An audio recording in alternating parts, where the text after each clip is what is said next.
Ilara's breath hitched as Kale's lips traced a burning path down her neck. A shiver, not of fear but anticipation, rippled through her. The chains at her wrists clanked softly as she reached up, fingers tangling in his sun-kissed hair, tugging him closer.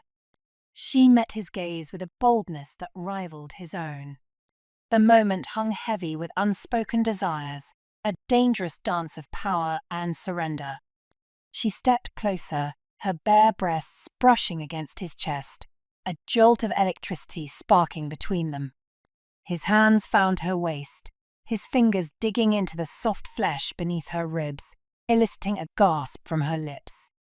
His gaze never left hers as he bent his head, his lips trailing a fiery path down her neck, leaving a trail of goosebumps in their wake. He tasted the salt of her sweat, the sweetness of her skin, his tongue a teasing caress against the pulse point at her throat. Ilara's head fell back, her fingers tangling in his hair as she surrendered to the intoxicating sensations. He lifted her effortlessly, her legs instinctively wrapping around his waist as he carried her to a plush divan draped in silks. The chains that had bound her wrists were forgotten, a mere afterthought in the face of the raw passion that consumed them. His kisses grew more urgent, more demanding, as he claimed her mouth with a hunger that mirrored her own.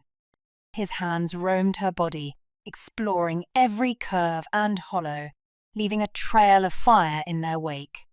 Ilara arched into his touch, her fingers digging into his shoulders as a moan escaped her lips.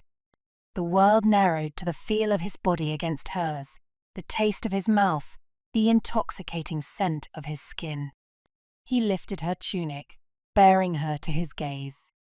His eyes devoured her, taking in every detail of her form. The swell of her breasts, the tautness of her stomach, the curve of her hips.